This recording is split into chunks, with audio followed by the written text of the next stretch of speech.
Oh my gosh, I feel so tired. Jesus, we're not that it.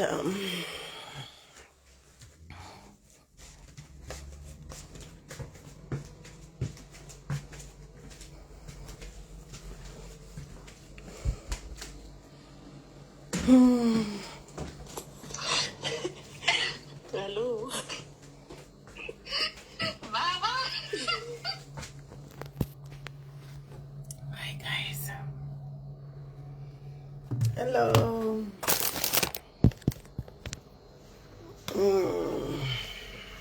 Oh, damn it. Let's have. Hi guys, how are you? So I'm resting today. I want to rest. I want to have a cup of tea and then Honorara. But take I fungai maruta.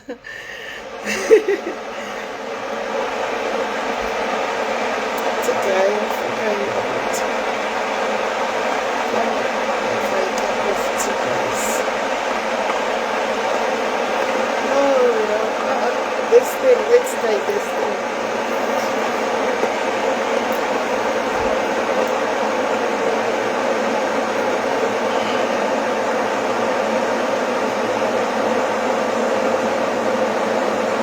Fungai. Nema 20 years. Fungai nema 20 years.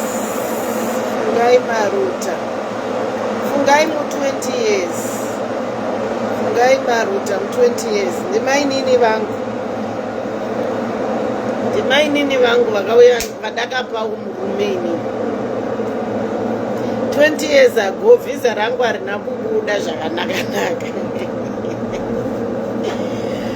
Fungai maruta ma 20 years murimo musemu group rana fungai 20 years ago guys. Nandine murume wangu wanga kanaka chaizvozvo, gentleman, handsome facha. Yo, I've heard that man has got a soft spot for me. But akauya ku England, we could not get paperwork zvakanaka. Ashika kuno ku England, ndobva paperwork inini I could not follow. Mayezi acho iwawo kudhara pamaiuya ku England zvakabva zvavharwa sezvazviri kungoita kuti England yazoti chi. I remember ndaitochemera ipapo. I was crying kuti aiwa ndoda kupedza chikoro then ndozotevera ku England kondaizivei. But dai ndakauya takazotambura, because dai ndakauya kataizotambura wese. And indefinite stay for my COS. Stay for COS.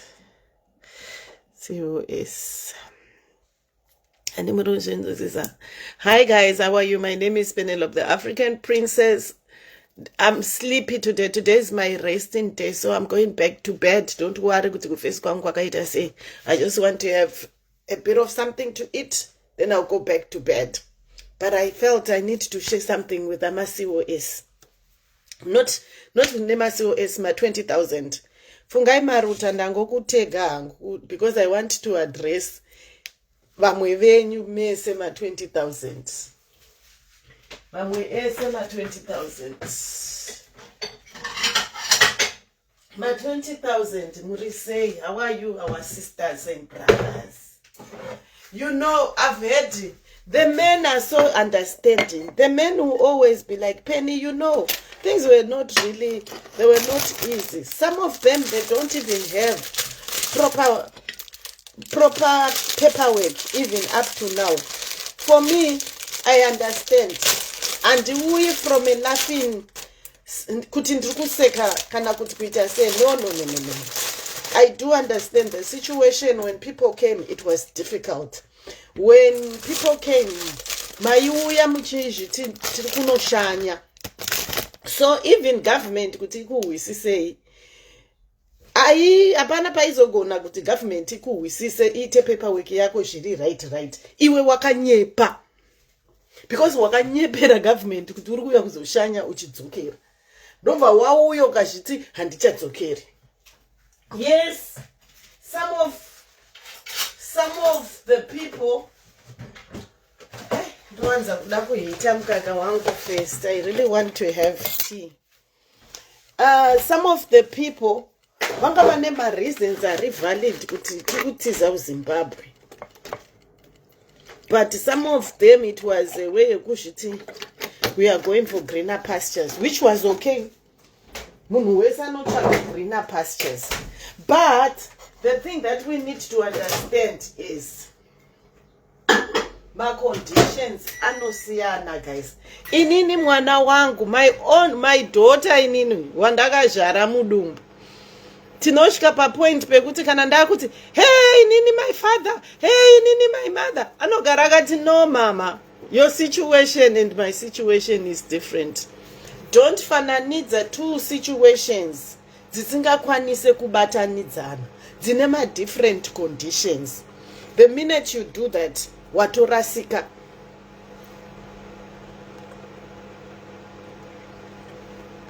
The truth of the matter is, every situation here 20 years ago, where someone is coming, chero umwe munhu akauya izvezvi ari neaslam, auya kuzosika aslam uno muEngland, akakrosa last year, akauya kuno kuEngland, zvanenge achingofufunyuka masikona acho. I thought I was gonna put jam on net. Munhu akauya last year kuzotora aslam muno muEngland. Neni ndakauya paworkers, skilled workers visa. Takatosiyana. Ma-rules nema-regulations akasiyana. Guys, do you know I had no idea. Martha, how are you? I had no idea that as we are here in England, tine ma-visa kasiyana. Vanhu veku Ukraine. Izvezvi vanhu veku Ukraine. Do you know kuti people veku Ukraine vari kutonzi kana kukatongoita ceasefire, mavisa avo haasi kurinyiwiwa. Vanhu veku Ukraine, varungu, munovati varungu kainini. Kunoku tinovati vanhu veku Ukraine. Vari kutonzi mavisa, isusu kubasa tine munhu anosha akabva ku Ukraine. Akawana visa rake re3 years. Awana visa re3 years. But the government now is saying because hondo yapera ku Ukraine, so they have to go back. Isusu takauya. Condition, maigara makatiudza kuti condition iri pamavisa enyu yakamira kuti kudi. Condition yanga iri pamavisa edu ndeyanga yakanzi no public funds. Condition yaive iri pama application letters edu, it did not say kuti zvoni after the government ikakushandisai, government inozo reviewa kuti do we send them back or not. But that was not there. Takasaina inonzi prenup. Tisati tauya. Takapiwa platform yekuverenga kuti kwatiri kuinda zvakamira sei. Takapiwa platform yevanhu vari respected kuti vari kuuya kuzoshanda kuzotibetsera in the health sector. They deserve all the human rights, they deserve all the inonzi human rights, equality rights. Dimi mune ma rights nema rights muno muEngland. Takazviverenga tikaudzwa kuti zvikwereti hamutori. Tikasvika mukatiseka, mukati hey, hamusi kukwanisa kudzidza, manje hamumbofi makadzidza. Tikati no problem. Mukati hamumbofi makakwereta. Tikati no problem. Isusu nyaya yatakawira kuEngland haizivi kuti tiri kuuya kuzokwereta kana kuti tinotanda zvikwereti stereki. nyaya yatakawira kuEngland inyaya yekuti visa redu ranga rakanya skilled workers visa oenda pamaconditions iwewe semunhu uchiaplya kuti my skilled workers visa rangu, what advantages, what conditions are to my visa. Hati muri kuzvinzwisisa. Saka isusu when we came, we were not worried about zvimwe zvese. For me, in Penelope, I was not worried about zvikwereti. Ndinotori nezvikwereti zvandiri kuchakiwa nazvo kuSouth Africa uko. Kana ndikanonoka kubhadhara vari kutondichaga zvikwereti. And handina kusvika kuSouth Africa ndichitanga kupinda musystem ndakutokwereta. It took time. Saka taitozviziva kuti tikasvika kuEngland tichapinda futi muzvikwereti. But it will take time. Time tells, time heals, time sorts everything out. Patakabva taitozviziva kuti changa chakakosha.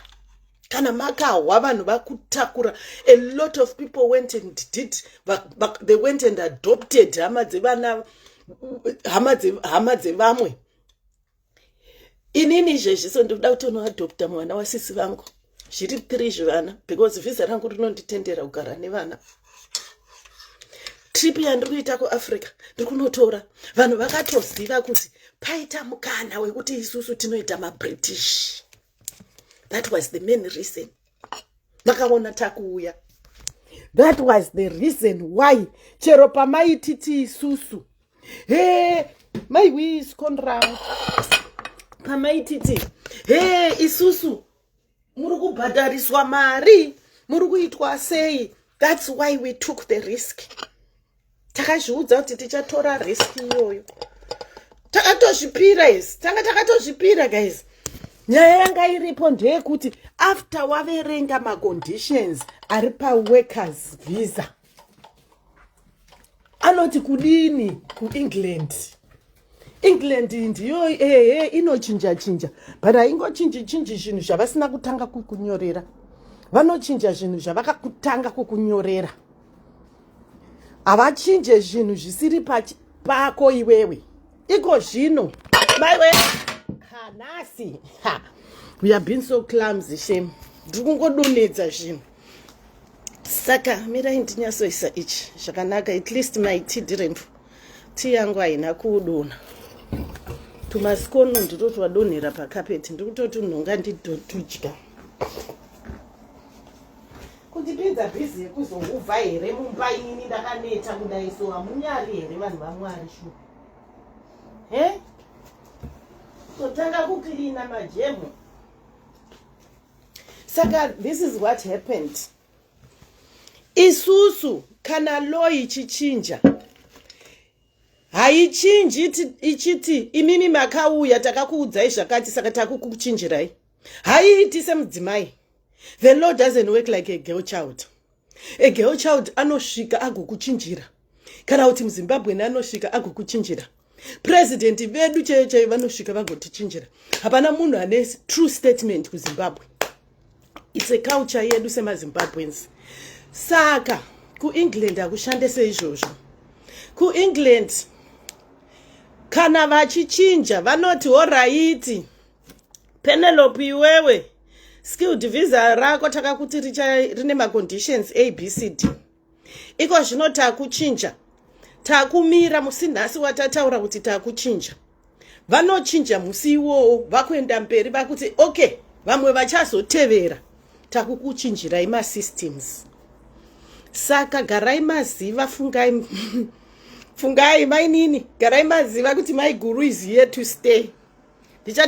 Ndichakutangirai kutora hangu indefinite. Mopota muchindituma ndichinokuvakirai kuZimbabwe.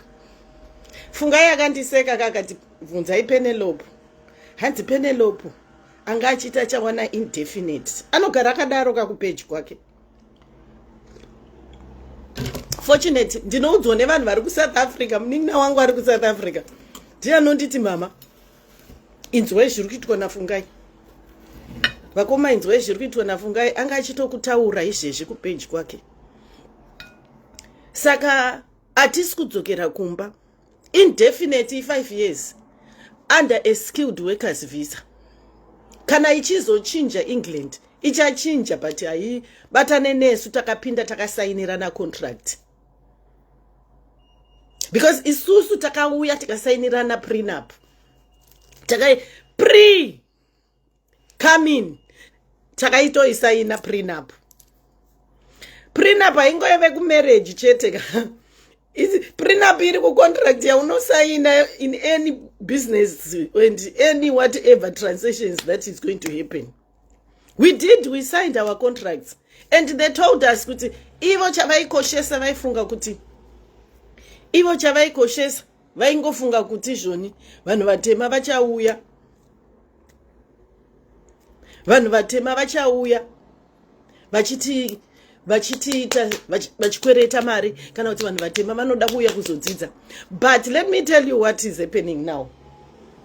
Let me tell you, inini I am doing this case study based from South Africa. I am doing this case study based on South Africa. And the same thing is happening here in England.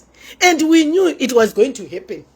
This is why you see a lot of Zimbabweans that were in South Africa, they were very quick. They were very quick to say, Takutoyenda. They pegged their bags and said, Takutoyenda. Because we knew this was going to happen. Number one, England is bringing in a workforce. Not people varkugara kumba. It brought in workforce. What does it mean to the economy? We are paying tax. The economy is blooming, guys. We are the honeys. Right now, we are the backbone. Ye NHS. Kana musiri kuzviziva imimi. Sit down mugaye. Think nicely. Don't judge me because you know me ndiri naked. Kana kuti ndakaita sei. But think about it kuti right now anyone on the COS ndiakabata backbone ye HNS. Kuti HNS ikwanise kuto function because already statistically they are struggling. But tax yedu isusu yatiri kushanda tichibhadhara. It's contributing a big lump sum kudai. Saka the only thing, there's no way they can wake up business wise. There's no way they can wake up and say, we are removing this workforce. Ajiti, if you are a business person, if you aspire to be a politician who will work for its people and build a country, you will understand what I'm saying. Because I come from such an angle where I look at things to say, how is the economy? NHS kwete NHS. NHS. So we are the backbone, guys. Even government ikada kuita seka na uti ikada kuita se haisi kutidzinga. Imagine now what the government is doing. They are removing imima nurses. Magara navo imima nurses. Vakukuvisirai your working conditions to accommodate my COS. They've even said now, my COS, go and study. Can you see where it's coming from? Can you see how it is coming? Isustaka uya takasainirana contract. Our contract can only improve, not otherwise. The backbone ye NHS yenyu yabatwa nemu COS. Tax bracket ye nyika inei ye workforce yabatwa nemu COS. Kana ndichinyepa nditaurirei kuti penu uri kunyepa. Imagine 200,000 people vari kubhadhara tax vari pama COS.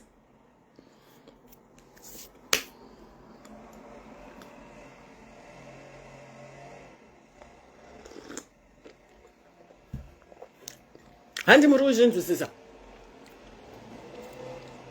The backbone is COS.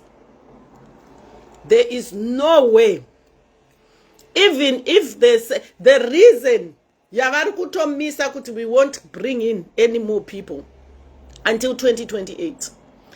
By the year 2028, in 5 years, the last people that came in were 2023 and early 2024. It means everyone anenga qualifier to have their indefinite. We will be absorbed in the system. The only thing that they're going to do is to make regulations that are going to make us all want to stay in HNS. They are not going to be sending any Zimbabwean, any Indian, anyone to Africa. You understand? Stop rejoicing for bad news. We are not criminals. We came to work. We were told you're going to work.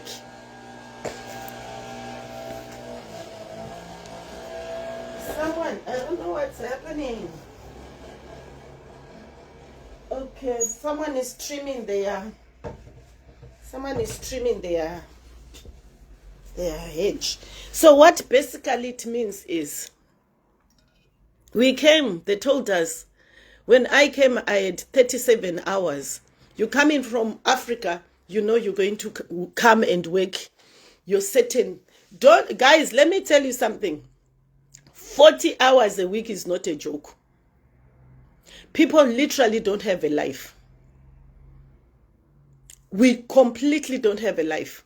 Diri off today, the only thing that I'm gonna do is sleep. Rest so that mangwana ndikatanga basa in the morning at 6:45, doshka pambana 9:30, 10 o'clock sometimes. 3 days, 4 days in a row.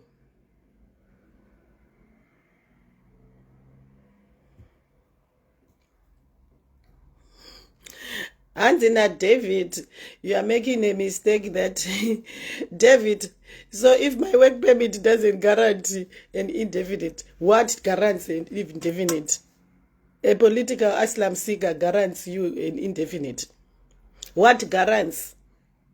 Tell me you from David, from your understanding you. What guarantees? What guarantees any other foreigner that comes into England an indefinite? Tell us. So that we can go for that other option.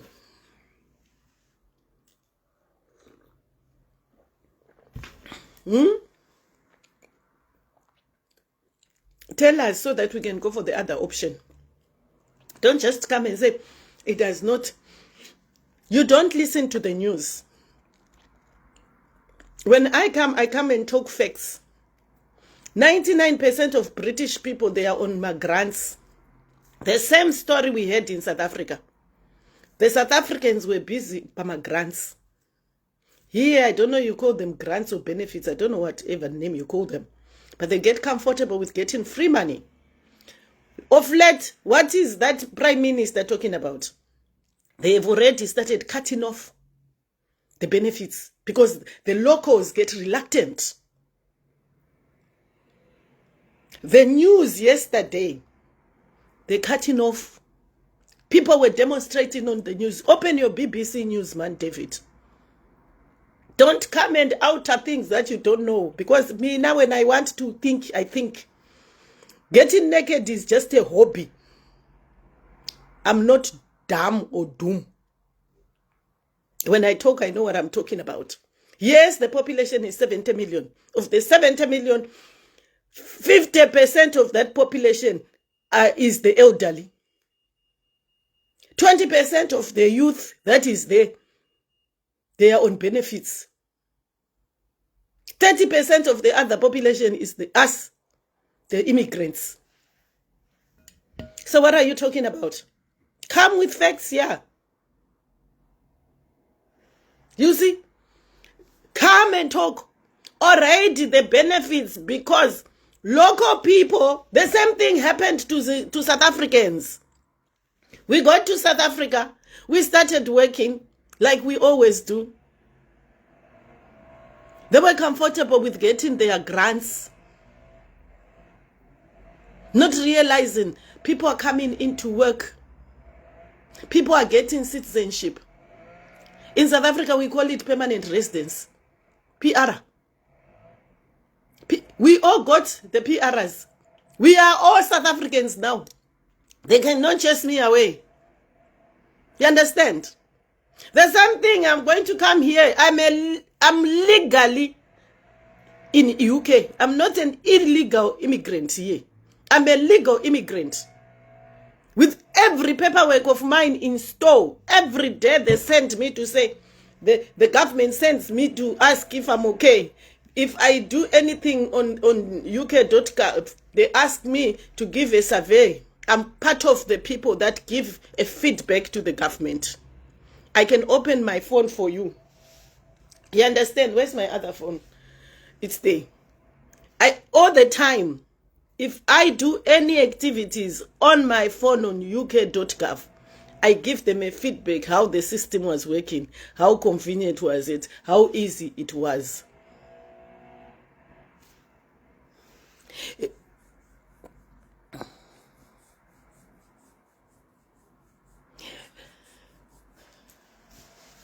So this is what we are saying. At the end of the day, David, there is no way England is going to wake up and say they don't need a healthy sector. Wakazvitarisa iwewe. If you are looking at it, if you are in England and you are looking at it, where do you think the healthy sector is going to say we don't need people's services? They've already benefited. They benefited. We did not benefit. We are even getting underpaid here in England, my guy. We are here not because we are happy living, we are getting paid the right amount of money. We get paid. I remember another person, a member of parliament, speaking to say, people are getting paid by the minute, not per hour or per shift. You understand? This is the reason why local people are not comfortable to go to work. This is why people will say, immigrants come to offer cheap labor. We are offering cheap labor. We are an advantage to the system because we are doing cheap labor. You think coming to England is an achievement, but when you look at it, we are doing cheap labor, my guy. There's nothing so special. We are doing the cheapest labor ever. I start work at 7 o'clock in the morning. I finish work at 9 o'clock. That's almost 14 hours. I am not being paid for my 14 hours. They pay me per minute that I am in the service users' homes. What about all the other time? Who goes to work from morning and used to say, hey, we are blessed, we are in England. When the real men, when the real people speak, we are doing cheap labor, my guy. Don't come and glorify because you are saying, we are coming from Zimbabwe. Zimbabwe was very poor, so we appreciate. Some of us, we have traveled. We are exposed to working conditions. Every other person working on the COS, they are offering cheap labor in England.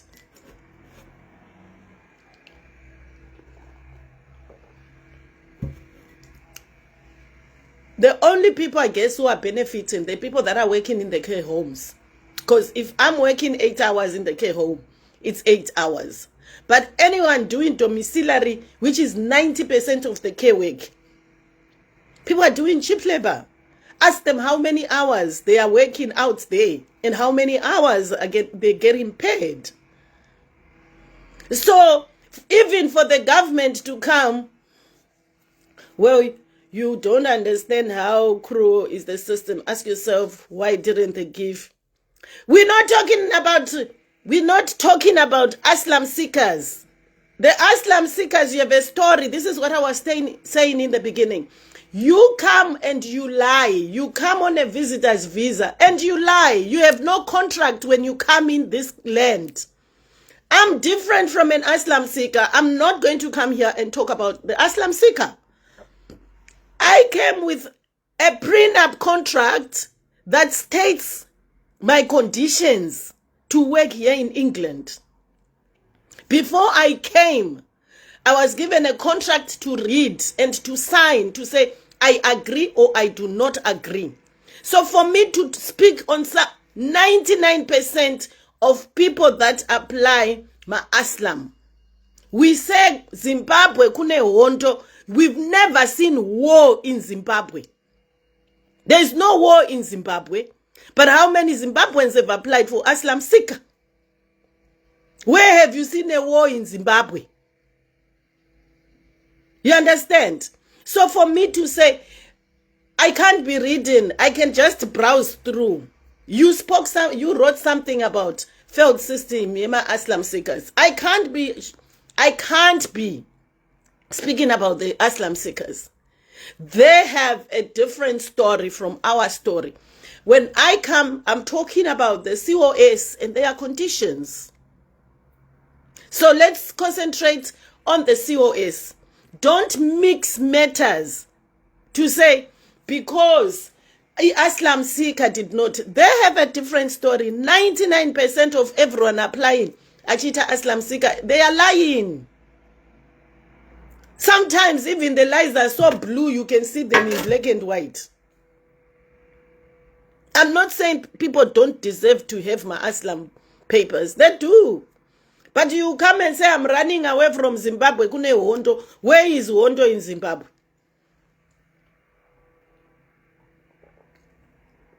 Where is hondo in Zimbabwe? And they will tell you, Kuti, you can still go and seek your neighboring countries. How do you fly all the way to come to England when you can still? That's the law. The law states if you want to seek for your asylums, whatever, you go to your nearest neighboring country. But we fly all over from Nigeria, Angola, America, wherever, and we come and we say we are running away from conditions back home. Why didn't you go to the neighboring country? This is the law we're talking about. That's what the law states. You can't jump on a plane, get into South Africa, jump in a plane. Why not stop in South Africa and ask for an asylum seek? Asylum, whatever you call it.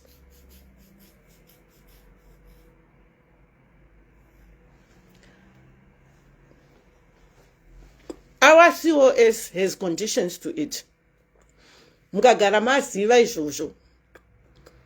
I, as an individual working in England with my COS, if the government does not do according to what was in my contract, I have the right to sue them. I have the right to take them to court. The whole my COS Amurwana, they have the right to take them to the courts. The lawyers will be busy in England because we signed a contract. You understand? Because we signed a contract when we came in here.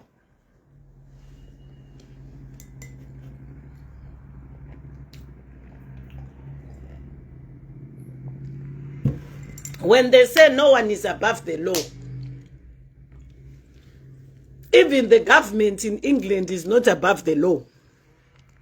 Ukagara waziva izvozvo kuti even the government in England, you can still take them to court and say, why are you now doing this on my part? Because when I came, this is what I had. It's printed. So everything that's going to change, it's not going to change based on my contract that I signed. If they are changing my contract, they have my email address. They will send to my email. They don't publish it on the billboards. They are publishing for people that have not signed contracts. If they are communicating with me, they write my email. They have my address. They keep saying update your addresses and your email and your phone number for communication purposes. 2 days ago, I always receive emails from uk.gov. So I'm not afraid of the government. Let me show you. When I tell you I do my survey, because in this DAO, I'm going for my MSC cruise ship. You can see that I'm going for my cruise ship. UK VI surveys. I am going there. I do my survey. I give them feedback. I'm one of the people that does the survey. I look at it even in my working conditions. Sometimes even are people getting my hours. 5, 6 different, from statistics, from 10 people that I ask, are you getting hours from your companies? And I give them a feedback. So I'm one of the person that does the surveying on behalf, on the ground. I do that. Saka, don't worry, Wena, to come and lie to people to say, you are going. We signed a contract. We signed a contract. We are not here. We did not jump the borders, guys. There is no way once they get what they want. There is no way. Guys, listen, let me tell you something. Stop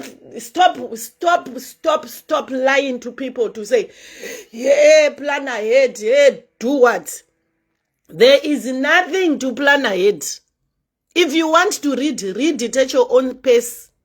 We are just going to encourage people to say, read at your own pace. Don't be rushed to say, because pane something chichazoitika. There is nothing that is going to happen.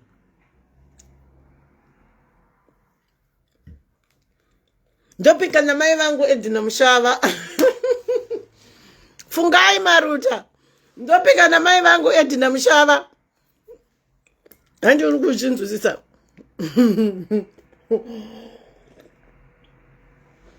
There is nothing. People should stop speculating. People signed my contracts. Where do you think, Kuti? What do you think is going to happen? Vanhu vese vanenge vapera kufa ere. Vanhu vese vanorwara vanenge vapera kufa ere muno muEngland kuti vazochinjira vanhu kuti chidzokerai kuZimbabwe. Let me tell you what happened.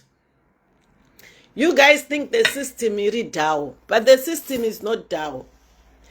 Makauya imimi. Some of you had my qualifications. Some of you didn't have my qualifications. Mauya in your numbers. Muka apply for Aslam. But 99% of you, zvinozivikamwa nenyika yese takutozviziva kuti manurses 99% nemunhu anga asina kana grade 1 akaita chicertificate chenursing. Tinozviziva. You messed it up for yourselves. Because vakazozviona kuti imimi muri kuita zvenhema. 99% yemanurses akazoita muno muEngland. Makauya mukada kuti toda kuita nursing. Mukati nursing ndiyo iri kubhadhara. Ne? which was good. You did what you had to do. A man has to do what needs to be done. You did what you had to do. But maita say Jojo. Unfortunately, vamwe vanhu vainyorerwa ma-exams.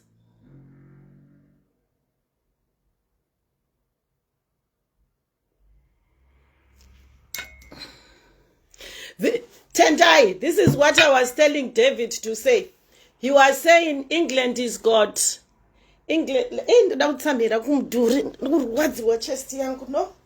Like this, let me sit like this. He was saying England in a 70 million, and I told him of the 70 million population, 50% is the elderly. So what do you think is going to happen to the elderly in the next 10, 20 years? What is going to happen to the elderly in the next 20 years? You understand? Saka, this is why inini I have changed careers, David. I am an electrical personnel from Africa. For 25 years, I have worked as an electrical. Chero kaona maoko angu, urikuzviona kuti maoko angu haite sebhebhi awa. Awa nekubata maspanera maoko angu awa. Haiti sebhebhi awa, ndaitori netender loving hands ndichikura ndiri kamusalad. But when I went to work, akatosimbarara maoko angu awa. Akasimba. But patakaanzwa kuti kwaita mabasa. I'm one person that has said, I am doing career change and this kuzoenda kunoita magetsi muno England. Ndichaita health care. I'm not going to do any electrical job. Antombodi kana kumbokunyeperai kuti, hey, ndichazoinoita electrical work kana kuti I've completely changed. Inonzi career change. Full time tichaita healthy muno because anagogo vanoenda kupi iwe guys makambomaona anagogo ndoda kumbokudza iwo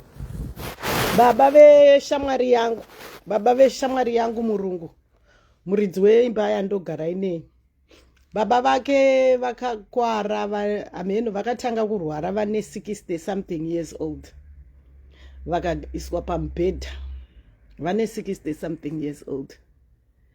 Nanhasi vave ne95 this year. Vashika pa 95. Saka 30 years dzese. Vakagara havo vari mucheya. Vachiitirwa health care private futi not in HNS. Private.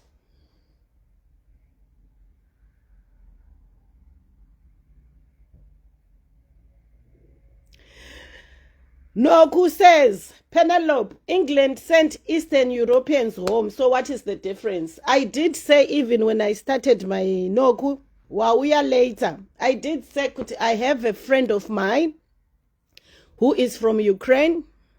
We have people from Poland. Their contract. We are talking about people that sign contracts when you are coming. Their contract. People that are coming from Ukraine. Now, the government is not even renewing their visas. Once there's a ceasefire, they are going back home. Because their condition on their visa did state that. You understand? What number one in anything that you do is a contract. Even mukadanana nemurume, even mukanofunga kuti muri kuita chigwishi, taurirana a contract. What are the conditions to it? Everyone anosign a contract. There are conditions to it. What are the conditions to it? Hanti muri kuzvinzwisisa. Munhu wese unosainirana pasi contract. Yes, vanhu veku Eastern Europe, they came in because kunyika dzavo kwanga kune ma unrest angachiitika. Yes, vakauya. We all know that they came in.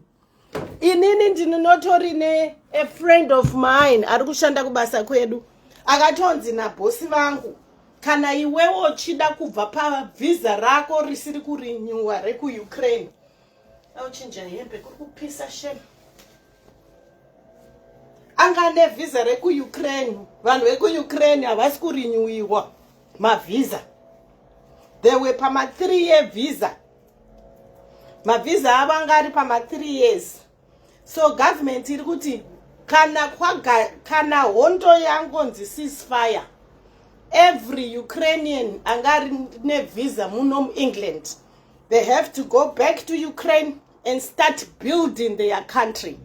There's going to be work in Ukraine.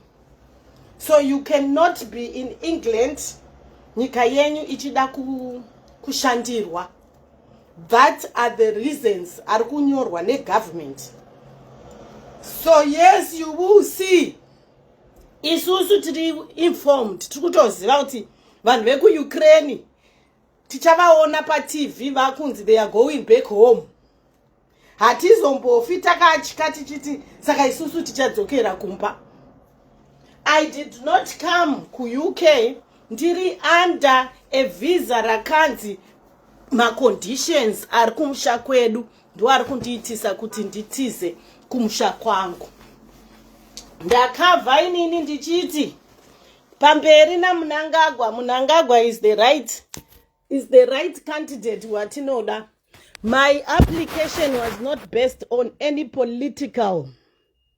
My application to come to England, it has no politics.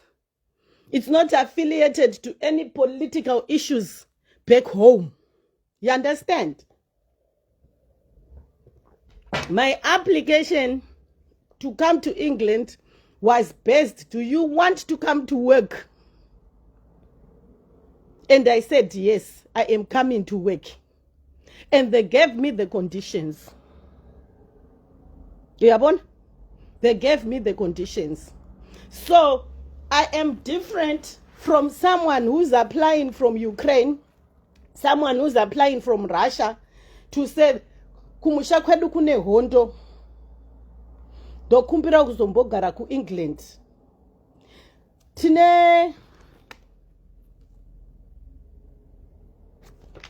Tine people from, let me show you if you think I'm lying. Antimurgona. Tine people from Poland as well. They got vita affected. Nezvinenge zvichiitika kudhuze ikoko. They were accommodated kunoko. But kana kukaita ceasefire. Condition iripo right now is the minute kunoita ceasefire, they are already being sent matsamba mu email kana zvisati zvasvika mu email yangu handinei nazvo guys. Chero, let me tell you the truth. I came inini company yangu ndogara ndakakuudzai kuti ndakauya with a company that did not have hours. Ndakauya with a company that was not performing anything. There are people that just opened a company. Maybe they had 2 or 3 clients, or they wanted kutakura mari dzema COS. Unfortunately, they took a lot of money from my Indian people, such that my accounts avo akafreezwa. Could you explain where you are getting this money? Because my Indians were insisting that we will put the money in their account. Vakavharirwa inonzi chi? Vakavharirwa company. Makambondiona ndichipanika ndichiuya panapa ndichitema kuti hey, the company got closed. Government ndakashika inini muna November 2023. November, December, January, February, March, April.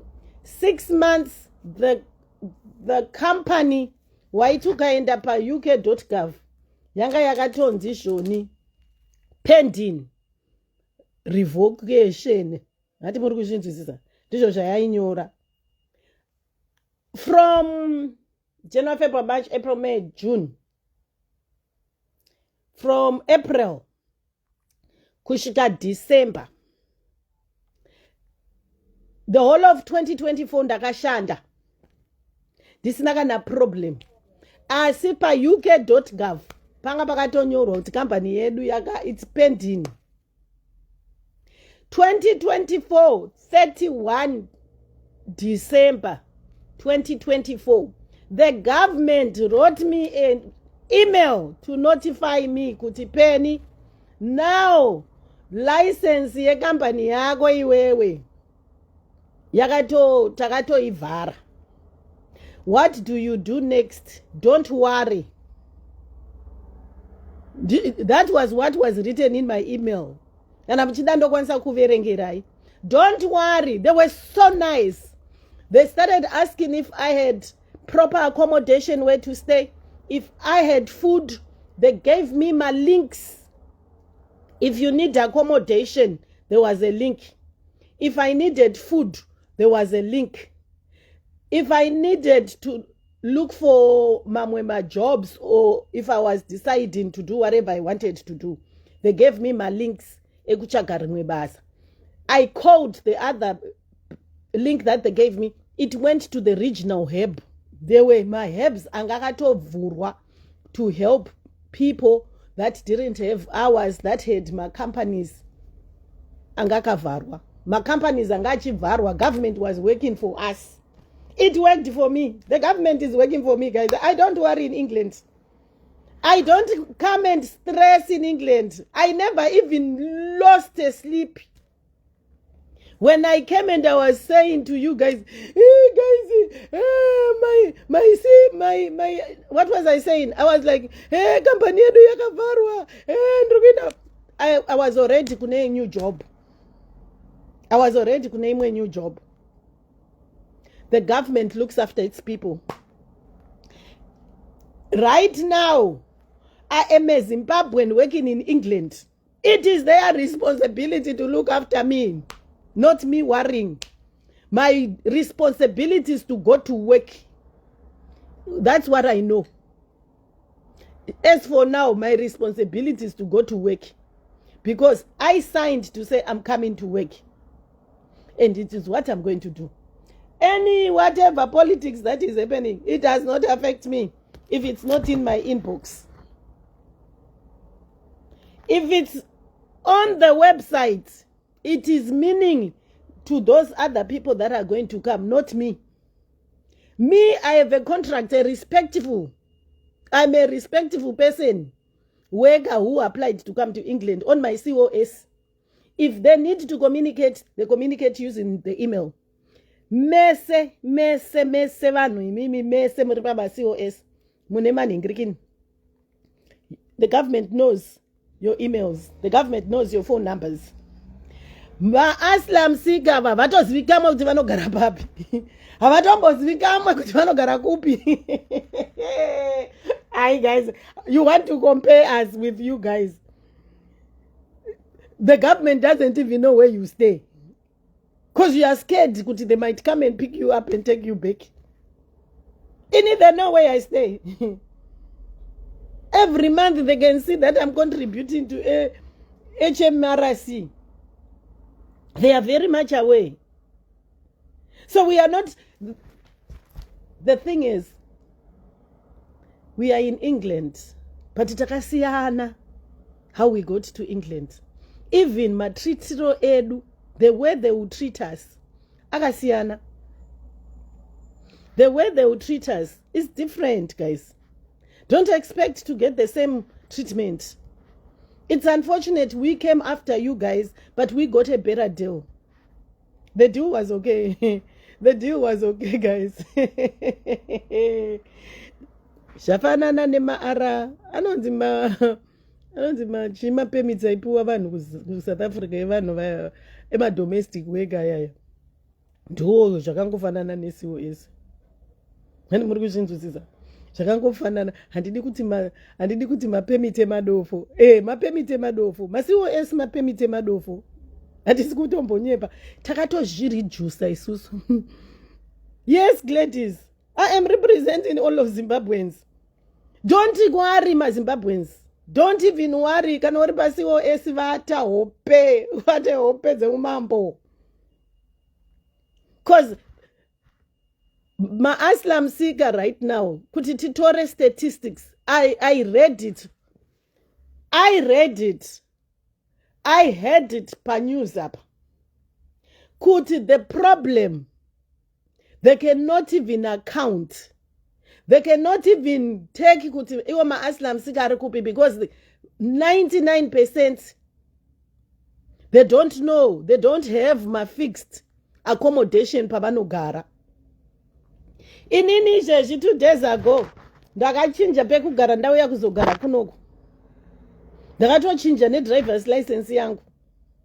My driver's license inotochinja, ndachinja driver's license yangu ka4 ndauya muno muEngland.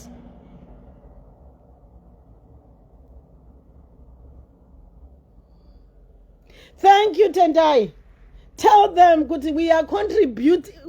As an asylum seeker, you have become the backbone of NHS. The National Health Services in England is surviving because the COS are contributing. We are contributing. We are the workforce.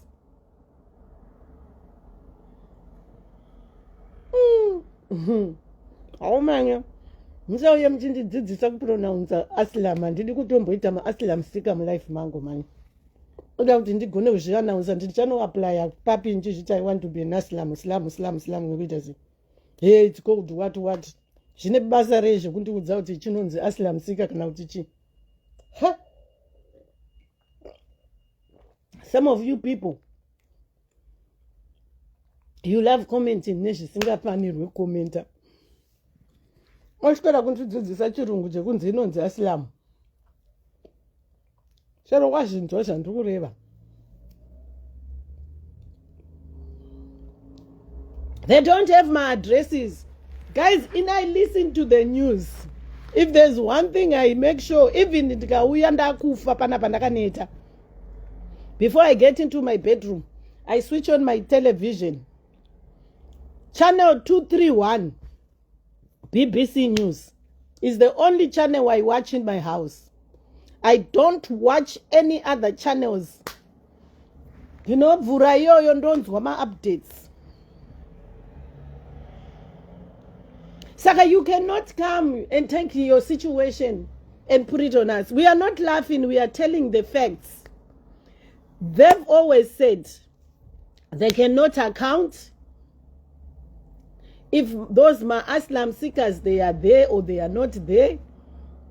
They cannot identify even them kuita ma follow-ups to check on them because apana neisa address chayo.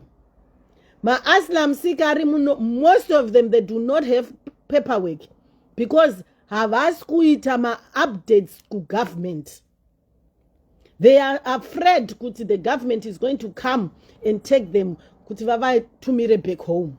So they don't put their details in line. And it's a different case to me. If I have a problem na employer wangu today, I write to the government, guys, because my contract starts with the government, not na employer wangu. The person who gave me a contract is the government. And then they assigned my employer. You understand the topic I'm talking about? Jakuda vanhu vanogaya, guys. The government gave me a contract. You understand? The government gave me a contract to say we are giving you the certificate of contract, of sponsorship. Then they assigned company andiri kushanda kuti unema hours here. Unema hours tikupe vanhu here vatiri kuwisa kubva kuAfrica. That's how the system works. So if I have issues my employer wangu, boss vangu ndi government, and fungai mtisi mu aslam mu aslam. And unfortunately, when she came, anga ato panga pasati pa witashe ma, I guess dai anga kamira mbijana ku Africa aikwanisa kuzouya ne COS, but akauya kuzoshanya. She came as a visitor and she stayed. She's told her story on a page. She's actually told her story on the page. When I listened to Fungai telling a story, I said to myself, I will not judge people. She told us her story. Yekuti, she was working, Achita stay in for about 2 years, I think. Ninyaya ye paperwork. So, from her story, I've said, oh my gosh, let's not judge people because atizivi my stories evanu. In any guys, my story, I don't even want to like England. Ndakauya ndikatorwa nezi Range Rover iko zvino vakatoriendesa kuZimbabwe varidzi vecompany. A Zimbabwe owned company.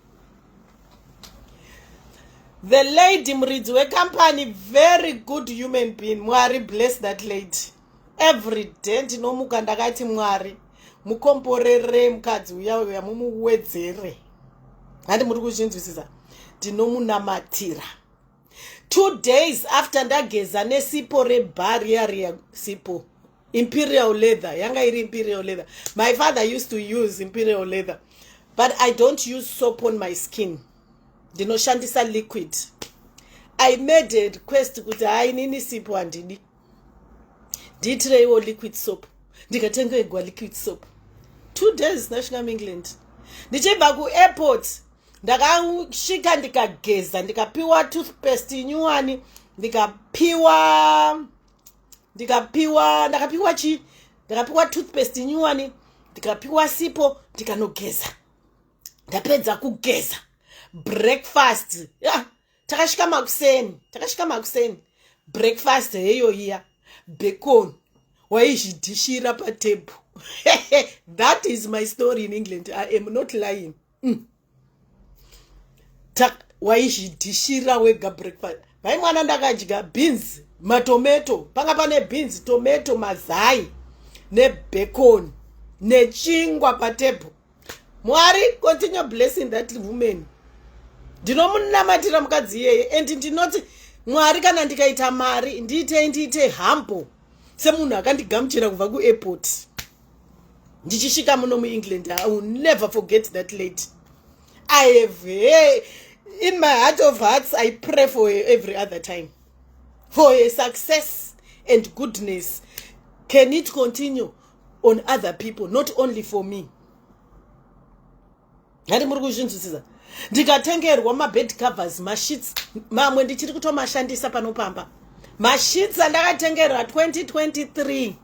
Ndichisvika muno muEngland. Ndinawo mapoto, ndiro, takutama kumba kwekambani. Takatotora nendiro dzese tikaenda nadzo. So our story is completely different. For me, kuti ndiuya ndigozoti, hey, England can change. Inochinjira maAslam Sika because mimi mune mnema. You tell also your applications 99% anenge ari enhema. Handi muri kuzvinzwisisa ko zvanondi dadira masiwo esnash. Aiwa. I don't think I know dada, guys. Akuzi kuti ari kudada. It's not kuti ano dada. Muregerere yo, guys. It's not kuti ari kudada. But you know, people have their own personalities. One thing that people don't understand, kana uri COS, you are the hot pan, my guy. You are the it. Tell everyone I am the backbone of NHS. I am contributing tax every month. Tax yangu is contributing kuma grant ema British ari kugara mudzimba vasingaende kumabasa. Tax yangu iri kuto contributa kutenga mapads ana gogo. Saka iwewe uri COS, you are contributing more than 50% ku NHS. Hani muri kuzvinzwisisa, musabvairirwe ma conditions enyu after 5 years. Guys, let me tell you something. Ukaenda pama visa and immigration, kana wakauya ukaona 5 years dzako dzakuda kukwana, kana kuti pano expire 25 years dzako dzinokwana but visa rako riri kumberi, unotanga kuapply for your indefinite. Mazhinji ndikutokupai advice izvezvi. musi uno muna July hapana zvavakambomenshena zvema-indefinite. Saka zviri kureva kuti 5 years continue. Handi muri kuzvinzwisisa. 5 years tiri kucontinue tichiaplya. Kana wakauya 2021 iko zvino 2025 you're supposed to start applying for your indefinite. Chitotanga hutange kuaplya visa rakupera. Unototanga kuaplya 6 months or 1 year before, because inokwanisa kutora long kuti ibude after wasubmita. It might take 6 months. But my visa iko zvino ari kutora 24 hours. Normal visa inotora 24 hours inenge yatobuda, because iri online. Hakuna zvekuti kwa bring your passport, do what. Zviri kuya zviri online. Saka ukangosubmita mangwana watoona watopiwa visa. Hazvisi kutombonetsa. Muri kushanda mabasa akarambwa. This one is saying zvakanaka kuti muri kushanda mabasa. Muri kushanda mabasa akarambwa nema plus 20 inside our homes. Very true. Inini, I listen to a lot of news that comes. Ma British ari kuti dom care inobhadharwa per minute, and it's very hard. This is why I was saying isusu tikuto offer cheap labor. Tiriku offer cheap labor. I'm blessed because kubasa kwangu ndinobhadharwa even driving time. Mamwe ma companies habhadhare driving time. Vanhu vanomuka makuseni mugopekecha unoita 4 hours ye driving haibhadhagwe. Ningo shandira mahara uchidrive from one place to another, to the other. Haibhadharwe.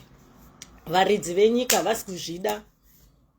We are offering cheap labor muno mu-England. Tichi offer cheap labor, we are contributing the vast, huge amount yemari to the government. The only thing that they can do, they will guide us. Vanotigada. Hakuna munhu achaextenderwa. Pane nyaya ye 2028 iri kunzi 2028 saka government yazodi tiri kuita ma citizens tese by 2028. Government yakapedzisira kustopa 2024 2023 December ndipo paka ini ndakaita lucky guys. Ndakauya I'm one of the people that came kwakuda kuvharwa. I am so blessed. Ndakatouya ndiri one of the people. Ndakapinda nepaburi pesono so. Because November, December, January, February, March, 4 months later zvabva zvavharwa. And patakauya masiwo ese anga kutonetsa. Anga kutonetsa anga sachawanikwi zvezvekuwanikwa.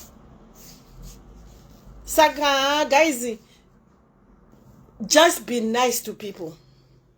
Inini advice yangu zvangu inini, because inini hangu ka haureve nemapeni nasi wabaya lokuzani nemumwe mavioeza jambuki lunya zekumanya.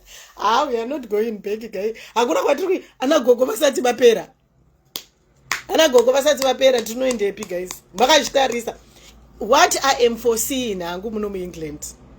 And the fact yekuti musiwo esa kanyanya kuinitiatewa nemu-Indian. And I've been talking to my Indians. Kuti ku India, how do you do it?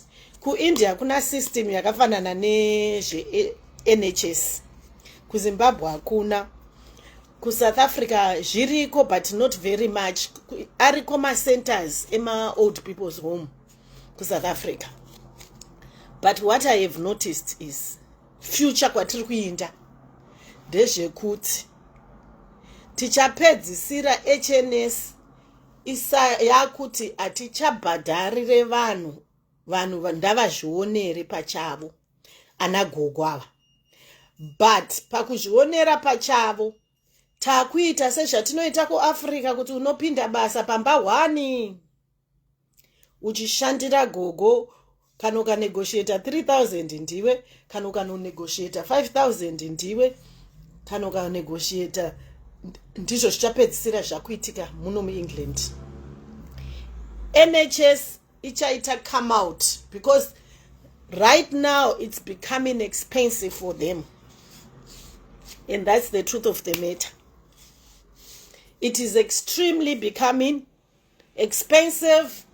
Their argument is there are people that are on my benefits that do not deserve my benefits. There are people that went by my benefits during Corona, and a lot of them realized, especially the youth, they realized kuti ndichitombowana 2000, what's the point of me kuenda kubasa? And they are sitting at home vachiwana mari but havarware. 99% yacho havasi kutomborwara. Saka they are vamwe vakutoitwa reassessed. Hari muri kuzvinzwisisa? Handi muri kuzvinzwisisa? Saka at the end of the day tichapedzesera takunzi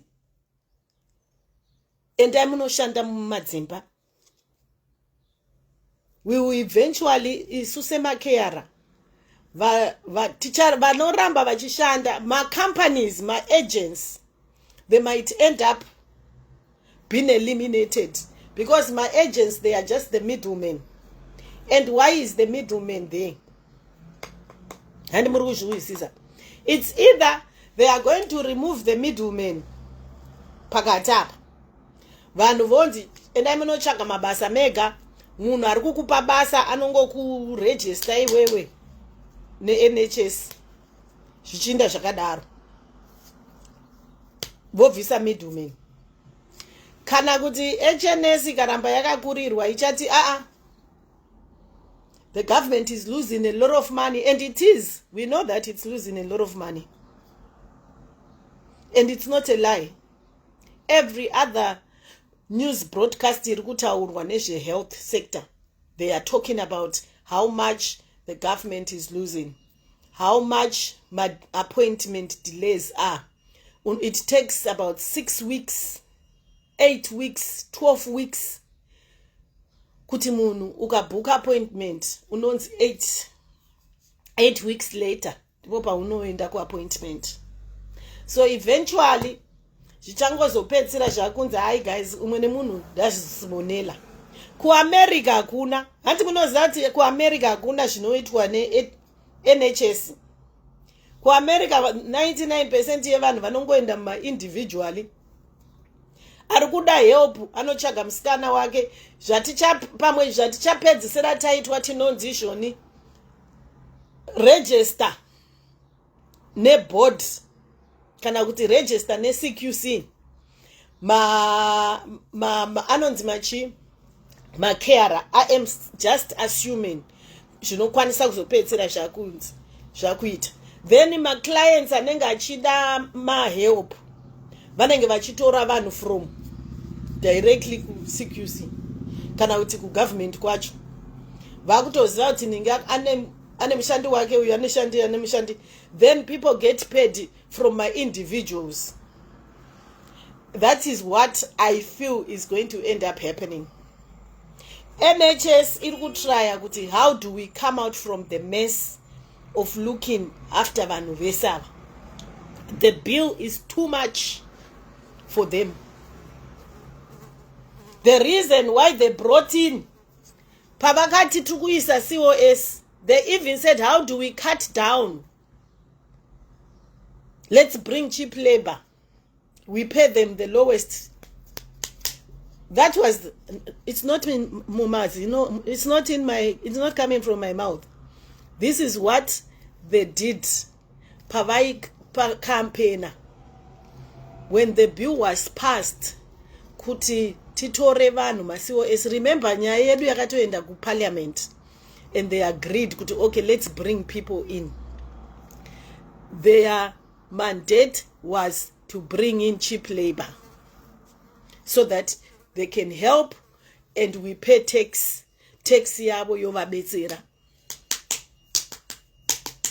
I love you guys. Ndochambonovata mangwana weekend ndiri kushanda, Saturday, Sunday, Monday. I think I'll be off next Tuesday again. So let me take a nap. We love you guys. we are not fighting. Kana uri 20 years, my advice to you, kana uri 20 years, I come with love, guys. I come with love. I'll give everyone the best advice that I can. Kana uri 20 years and paperwork yako haisati yanyasoita zviri bhobho, my guy, kana ukaona COS chingokanyengerera idha kamukomana kana kuti kamusikana, vanyengererei moroorana. Chero wanga wakagara muno muEngland for 20 years, vanyengererei COS iwawo. They have a good deal with the government, mufunge, and hakuna kwavari kuenda COS. Kana iwewe paperwork yako isati yaita, chingoti tasangana, we met, we are getting married, then you can change iwewe your status yako yekuti uri wave ne 20 years uri kuapply chichichi, unongochinja obva woenda COS. Ukatoenda COS paanokwanisa 5 years wakutoapply indefinite yako zvisina kana mahustles. Ndimwe tricks yandikutongokuudzai. Pane kuswera muchinetsana, tinokunzwa, COS dzungu racho, COS azodi. Guys, vanhu vengarega kuita dzungu vachiwana mari vanga vasingashande kuAfrica. Africa is real poverty. Africa is the real Africa kune life, kune upenyu. We are not living. Tiri kungoita inonzi upenyu kuAfrica.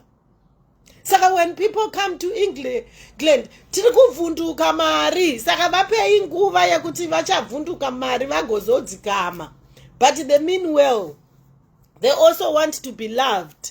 They also want beautiful partners that can understand them and not judge them. Not discouraging them as well. Don't discourage them. Do you know 99% of the guys that I've met, they don't have anything to their names, but they will start telling you, hey, urukufunga kuti iwe unoziva mtemo. Hey, you don't know it's start of any 20 years. You're 20 years, you're running away from the law.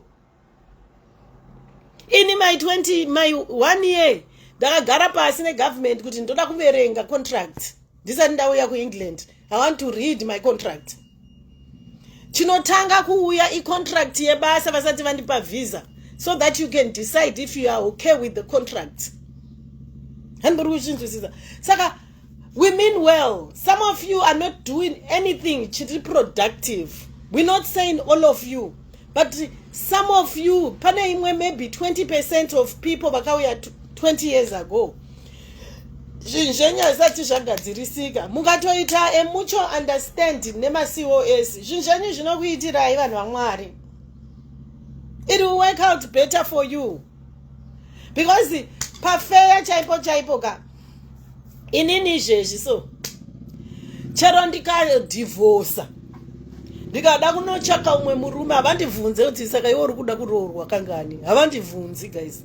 As long as padarika 3 months, ndikarambana nemunhu pakadarika 3 months, ndokwanisa kuroora umwe futi. Ndakutomuwisa futi nchiti murume wangu. Hani muri kuzvinzwisisa? Contract yandakasaina inondirespecta as a human being. Mu plus 20 asina mapepa waka muonepi. Inside our homes.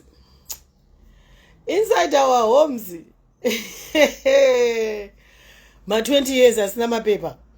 Akazara ma 20 years asina mapepa. Inga wani my sister fungai maruta akwanisi kuenda kuZimbabwe wani. Handichatauri varume vangu vanombokwira inini.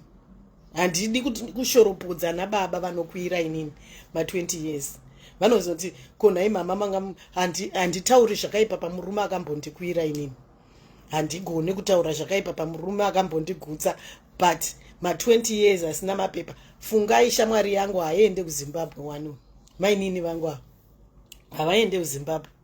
Havana mapepa ekusvika kuZimbabwe. Havasati vawana mapepa. Handisi kutaura zvandisiri kuziva. Muri kuzvinzwisisa? Havana mapepa.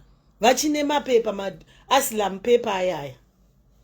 Saka when they come and say to you, hey, amusikuziva, hey, vari kutaura their story kuti indave ne20 years handisati ndawana bepa. Do you know, guys, let me tell you the truth.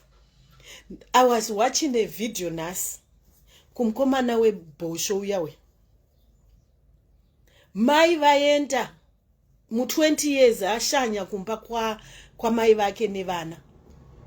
Mai vacho vachema because mu20 years akauya akagara kunoko akaita vana. 20 years is a lot of time usina mboenda kunoona mhuri. The mother could not even recognize vana vavo. Hani muri kuzvinzwisisa?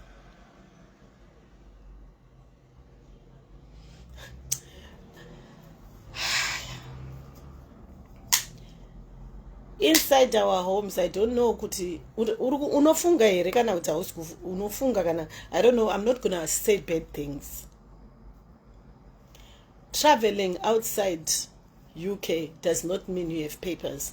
If you cannot travel and see your own family back home. Fungai mutis akashayikirwa na bhuti vake. She could not travel to go and mourn her brother. What does that say?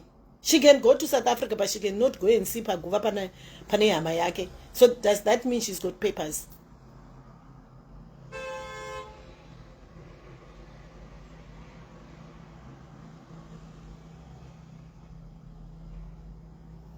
Aiwa naku TCA takadaro.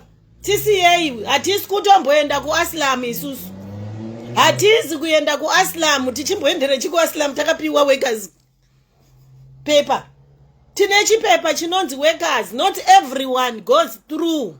99% of people that go out in the world, they don't go ne Aslam, they go with work visas.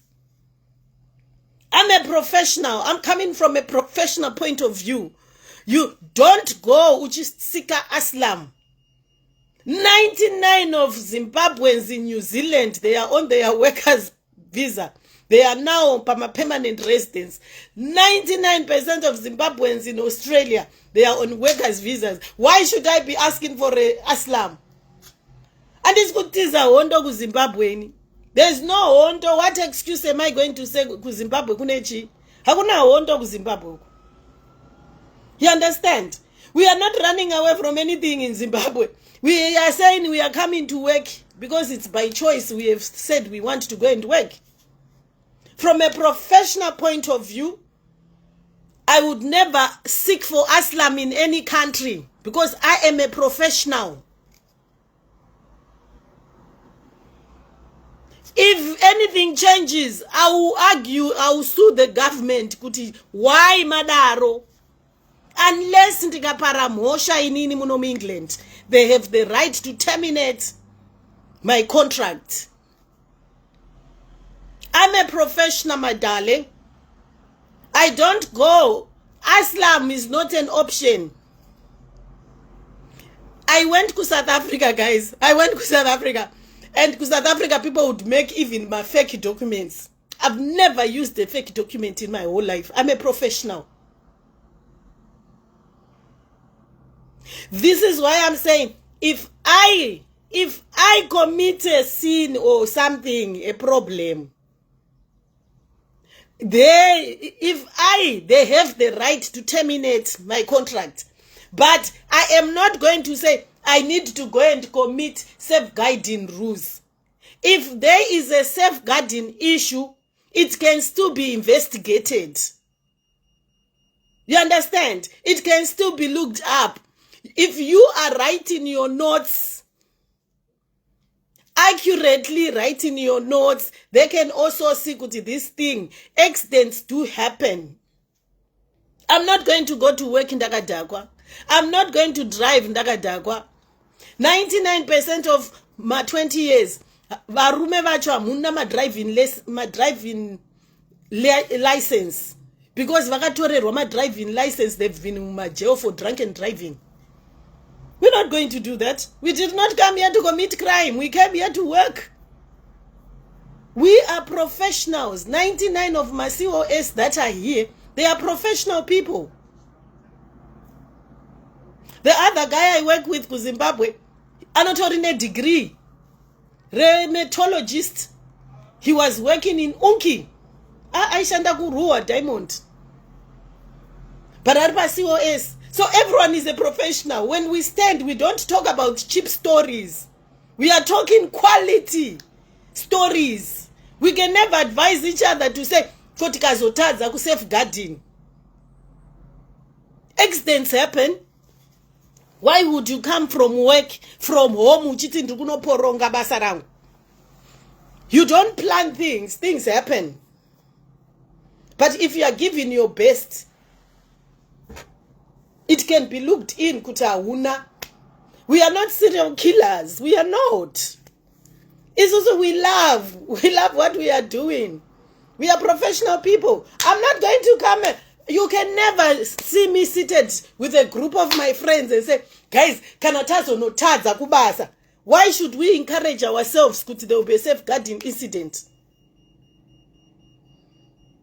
The safeguarding issue, it has to be looked in. There's no way I'm going to be. Yes, kanandiri nindiri wrong, ndine negligence. But you are working and uruku build iwewe your career. Uko songoita accident yekuti vanhu vanokonewa kuonawo kuti Joshua wangori nani. Life happens. I'm not saying it can't happen. It can happen. But guys, let's be realistic. We are professionals. We work as professionals. You do report. Iko zvino kumabasa kwedu. App yega yega. Pazasi pema notes ako. Panonyorwa chinhu chakanzi exit. Pane ima accident report. You document it as it happened. Zimbabwean, why can't we just love one another? We all have that corrupt government to fight, not one another. Tiri kura vana vedu vachazove.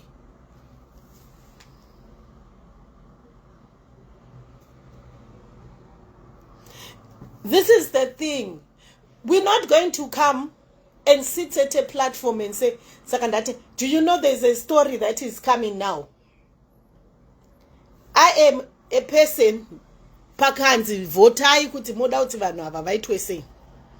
There's a person akanzi a Zimbabwean guy ari kupage yamaibhanda ameno kana makamuonawo. Vimbai, I hope uri kunditeererawo. Not Vimbai, the other person ari pamusoro angachinyora zve accidentally. Naku there's a guy ari kupage kwamaibhanda who was going around achishanda muke home. Aienda a whole grown up Zimbabwean man achienda achipinda mumaroom anagogo achivakwira achivarara. Do you call that a safeguarding accident? Will you feel sorry for that person kuti ndagare apiwe asylum muno muEngland? Tova tatomsupporta kuti aiwa akaita safeguarding problem. Saka ndati muregererei. Would you do that? Are you going to forgive such a person?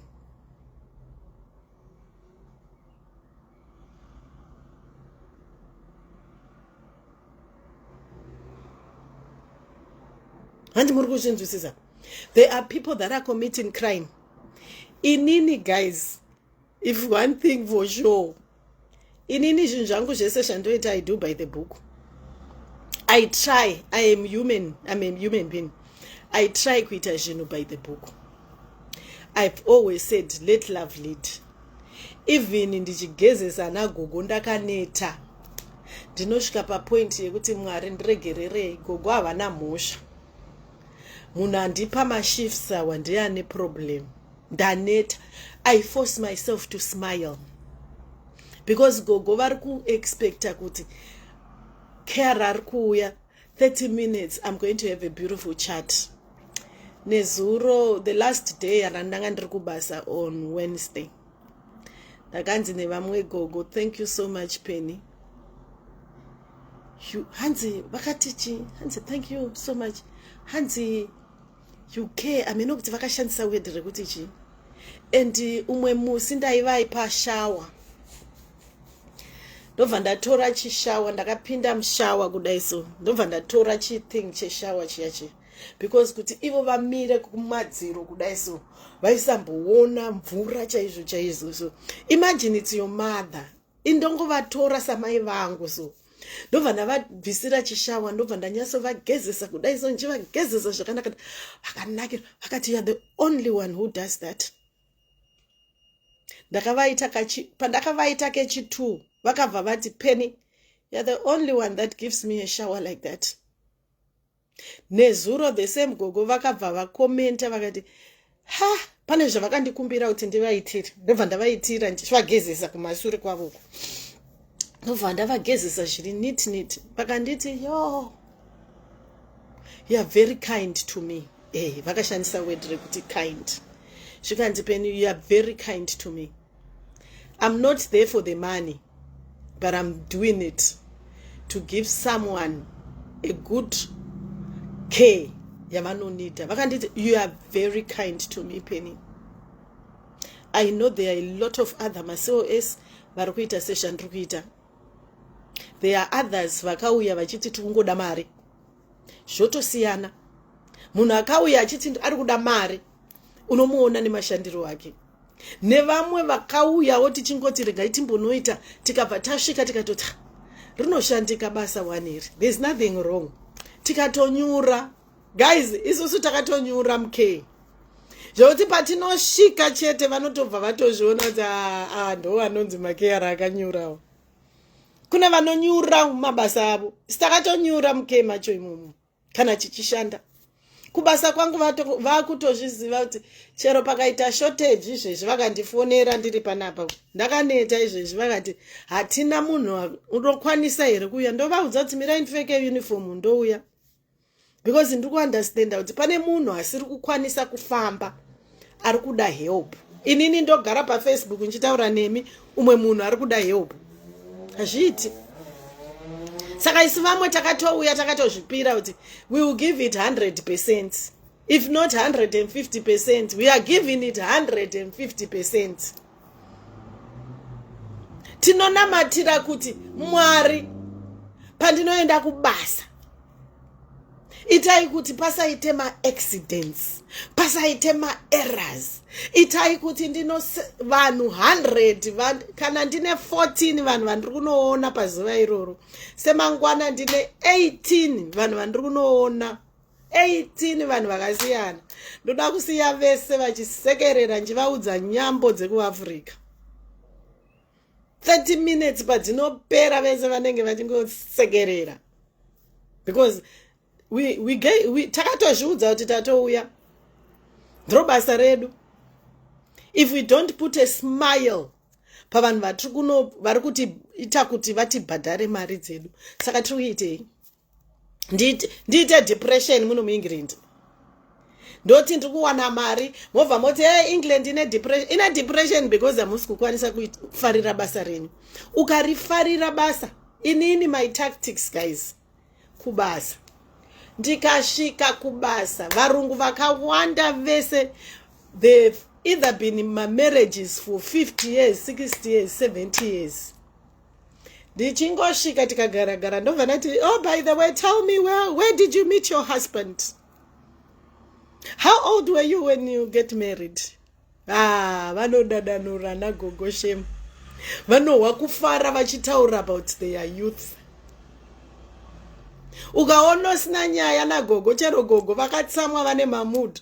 Ongoti Johnny, saka, when did you meet with your sweetheart, my dear? How did you meet? Unohwa vachisekerera, so vachita open up, vachitaura nyaya dzelove dzavo. Love leads. Inini, that's the only thing chinondiita kuti ndinzi ndiri good carer. Communication. Ukashika wakangofundumara kuti sekerera chero uchibvisa madhodhi, sekerera kudai so. Ndina gogo vakashayika kune imwe kambani yandaishanda.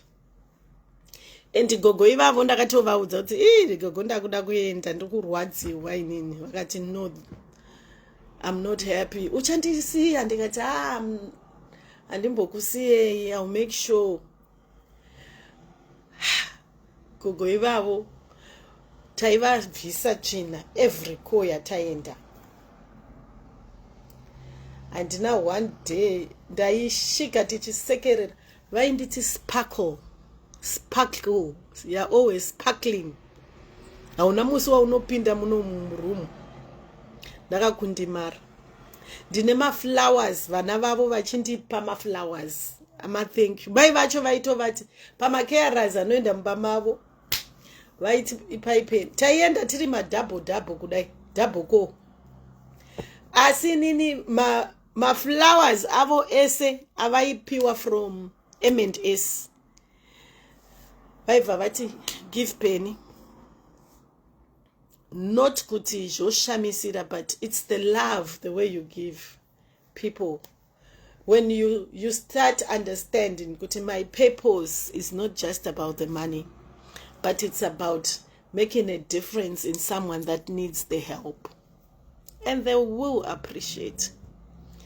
Iko zvino tinorwirwa ivo ana gogo vatiri kuchengeta ivava munomboziva ana gogo vanototifarira zvezvekuti vanotibvunza kuti iwewe Monday wangori pano, Tuesday wangori pano, Wednesday wangori pano, uri kutora leave rini, uri kuenda kuoff rini, you also need to rest. Ana gogo vanotofunga kuti pamwe tiri kuabuswa nemaemployer yedu. Tina ana gogo vanototi ende munovarevera kana vachikushandisai for so long. Ndanzwa nekuexplainera ana gogo kuti aiwa gogo, haizi nyaya yekuti ndiemployer. Government ndiyo yakati 40 hours. Government ndiyo yakanditi zvananga ndichikuudzai kuti bosi ndi government. Government ndiyo yakati 40 hours. Saka employer wangu hapana zvaangaita because iye akaudza bosi vangu kuti ndichamupa 40 hours penny.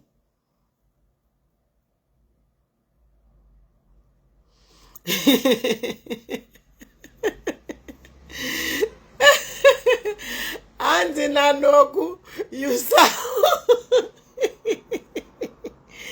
Unfortunately, Noku, I don't think we will do the citizen ceremony. I know people vanoita my citizen ceremony, but I think my citizen ceremony anoitwa nevanhu vanenge vawana through their counselor. Those that zvinoitwa through the council. There's a procedure inoitwa nevanhu pavanenge vachita citizen ceremony yavo after vapiwa from Aslam, then vozoita ceremony yavo kuti vapiwe citizen. I don't think isusu that will be necessary because isusu tikudila ne-government directly. I don't know kuti councillor wangu anonyora any recommendation yechi. I don't think that will apply to us. Isusu tinongo apply online. Tinongo apply online. There are no signatures that will be needed from a councillor or something. I know it involves the councillor. Ndine vamwe boyfriend vangu vari kuLeicester uko vakatondiratidza ceremony yavo. So I do understand when I talk about these things. Ndakakudza kuti ndakambosvika ndikambofambawo mune vamwe vanhu, saka ndinotori nevamwe boyfriend vangu. Hanzi nanoko, everyone does a ceremony, but remember I'm getting my indefinite through government. Nongo apply go government. I think the procedure zvinosiyana. I am 100% zvinosiyana because there's no ceremony that needs to be done for me to become a citizenship. What are we celebrating? What's the ceremony all about? Because eventually I am going to become a citizen. As long as I'm working, ndika apply, they're just supposed to give me. So I know kuti kana uchibva ku Aslam, the council inokuitirai the ceremony, but I'm not sure if we are going to go through the same. The nice thing about my COS, we came in by different stages. So the government knows that by 2028, munhu wese akauya ari pa-COS anenge akwanisa 5 years and anofana toapply indefinite yake by 2028. Inini visa rangu rikutoperawo muna 2028, but 2028 ndinenge ndakwanisa chi 2023 24 25 26 27 28 ndinenge ndakwanisa 5 years dzangu dzinenge dzakwana. Pandinongopinda mu4 years ndinenge ndakutoapply. Panongopinda mu4 years ndinenge ndakutoapply. You go and put your hand up and to be a great citizen. Oh, okay. So it means, yeah, I think then we will do it. We will do it. I've got a friend of mine, arikuita process yoyo, but mu 20 years as well. Mu 20 years, arikutoitwawo process yekunonyora the English. Munonyora English erenoku. Hanzi panonyorwa English. Obadara 2000 something pound. And then you submit. So I think we will all go and do it. I think we will all and do it. Saka, I think that it is what it is, guys. Let's be nice to each other. I've always said, do you know we can even died kurukuti tiri a Zimbabwean community. Tanga batana. We could be right now we could be talking about my projects. What can we do? Guys, musa ex-mate ma COS. Ma COS ari kushanda muno mu England. Chero England aizati yambona workforce yakaita se ine yakauya. Mu COS ne dependent. Some of them vari kubata kana 7,000. Ma COS anoti vakapedza ma 40 hours avo. Vonoita mamwe ma 20 hours overtime. 60 hours a week. Vari kushanda vanavo. Ini ndakatombozviita. I am tired now. The reason why you are seeing me more on social media now is because I said no. I'm not going to work like a mad person. 40 hours idzodzo dzondikwanira, mari yandinowana pa 40 hours idzodzo, it's enough. Kubasa kwangu vakanditi itawo extra hours ndikasvika 50 hours, they are enough for me per week. I am no more going for extra work. So you'll be seeing me. This is why I said now I can study.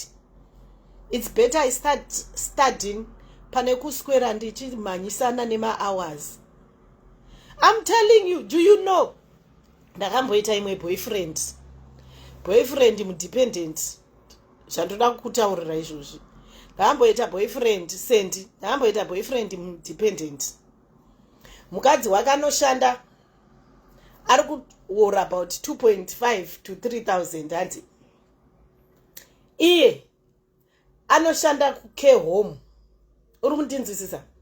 Anoshanda care home achiita ma night shift. Saka 12 hours dzaari kuita 60 hours dzakanenga nadzo mudependent, the husband. Then murume iyeye aiti kana abva kubasa makusena ari kuenda kunoita ma deliveries, and I think he's still doing that. Anoenda achinoita ma deliveries. The whole day you'll be delivering whatever they'll be delivering. Kunana London kupi. Maneru achibva kudeliver ari kuenda ku night shift.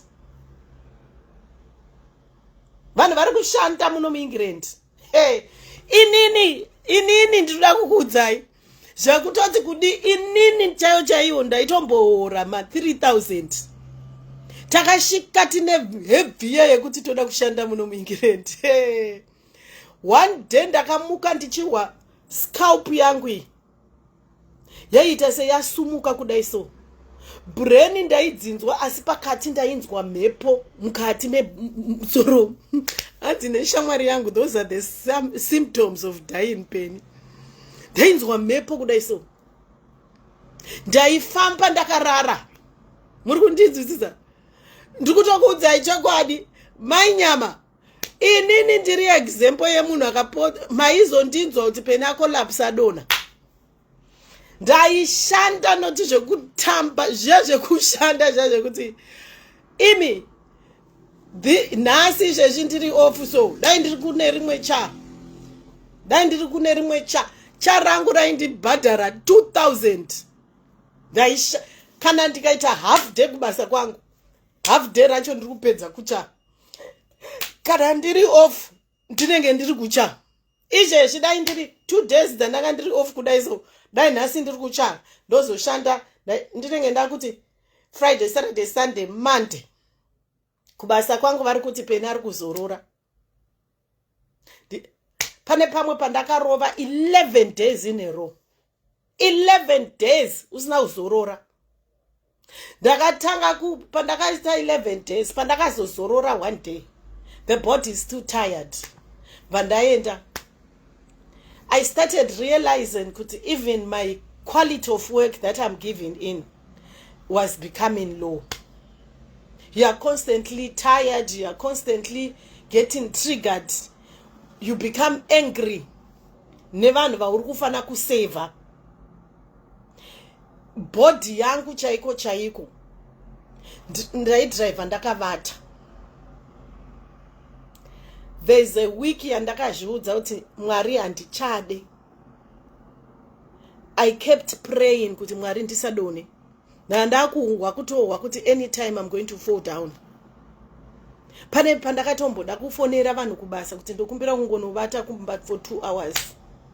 But ivo veku-main job vanenge vakupa off kuti unozorora. Ivo notora off day yako oenda kumweko. Vanhu vese ma-COS pavanenge vanenge vachikotsira kudai so nekuneta. Handisi kundokuudzai nhema. Munhu wese mu-COS anenge achikotsira kudai so nekuneta. Vanhu vari kuita madhabho zvamai imimi ma-20 years ndimi makavaudza kuti kunoshandwa madhabho. Vari kuzviita vanhu. Ini ndinotozi that guy would work. He would work. Manero anenge ari ku night shift. Like EIT ndonovata kubasa hangu manero. Because vanhu vanenge varara. Makuseni anenge achidriver. The whole day. Haana paanozombonorara. Achidriver.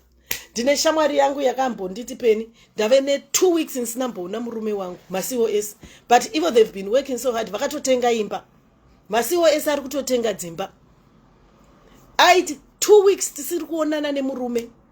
Makuseni paanobuda murume anenge asipo asati adzoka kubasa. Paanodzokera kubasa murume anenge aenda kubasa. They've already bought a house. Vakatotenga imba muno muEngland. Vakatoisa deposit 25,000. Vanhu vari kushanda noti zvekutamba.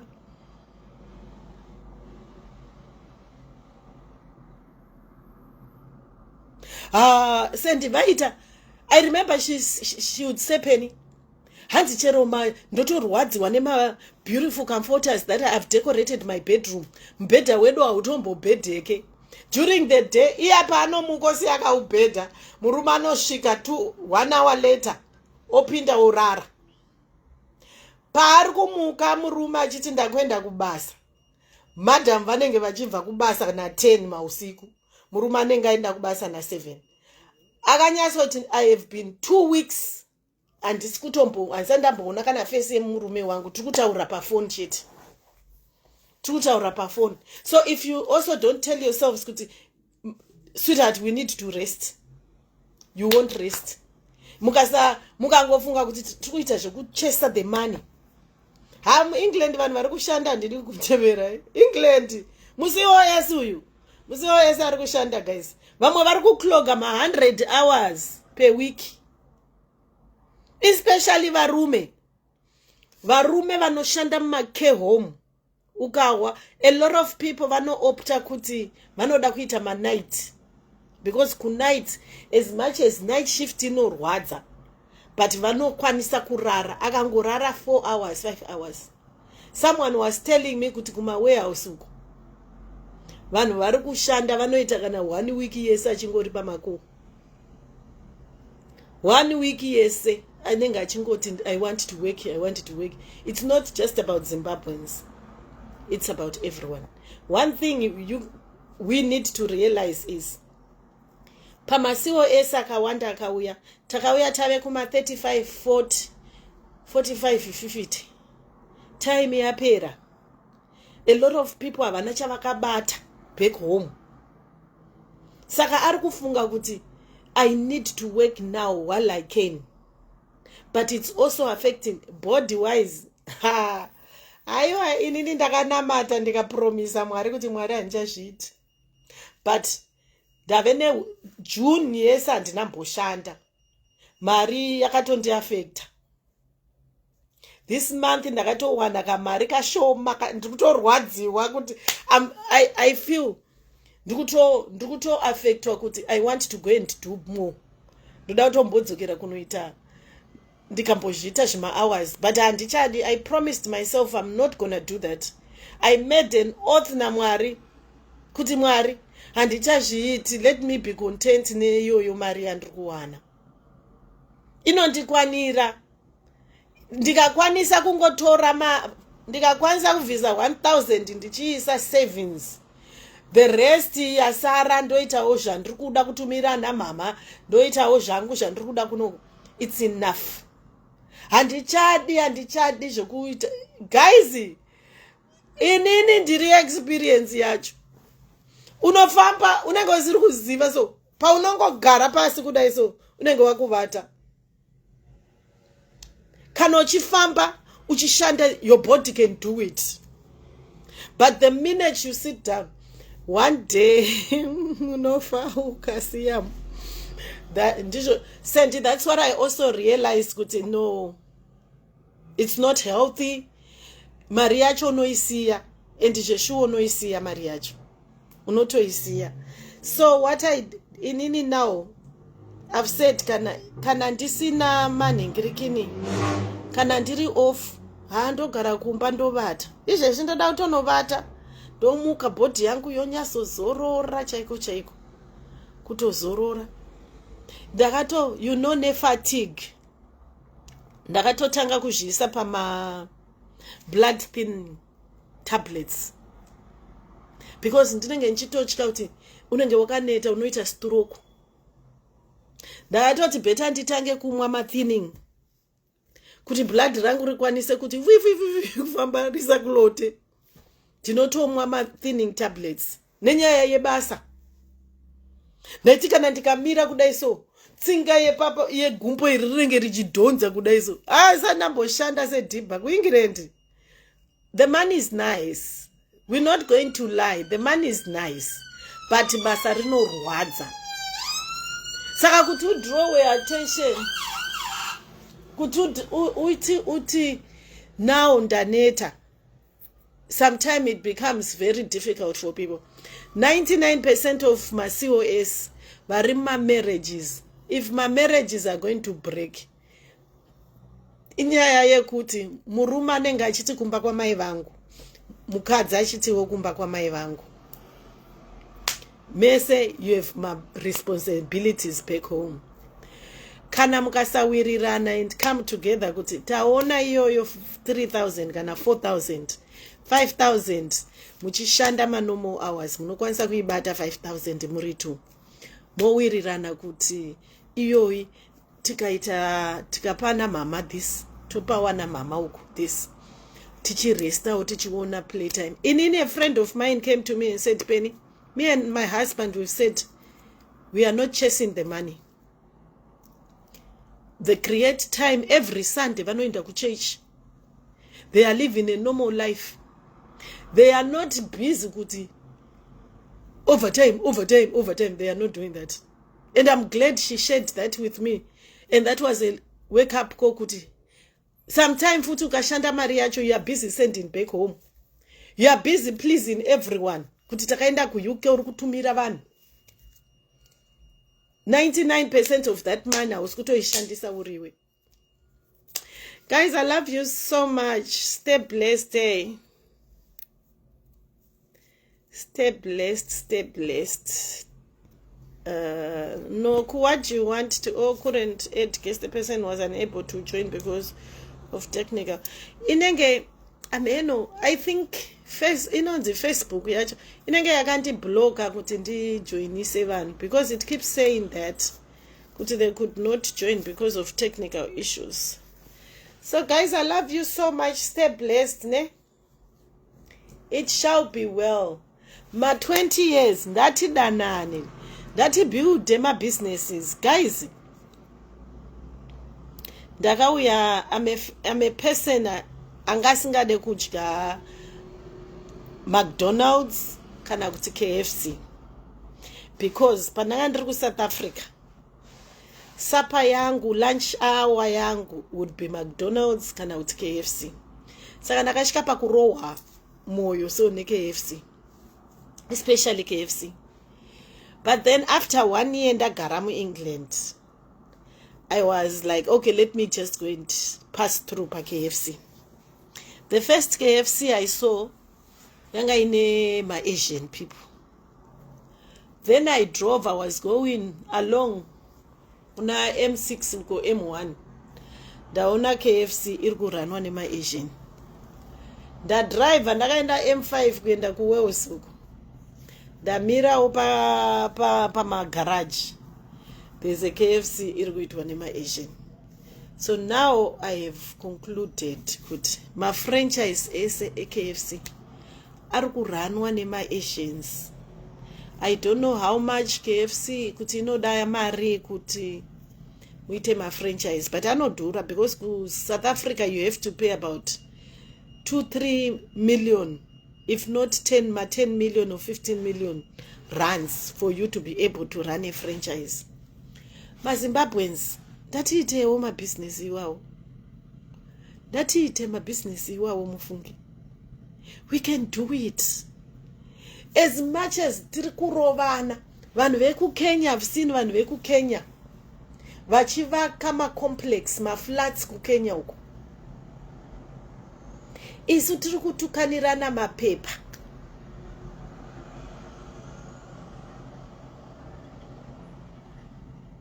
Andi muri kuzvinzwisisa.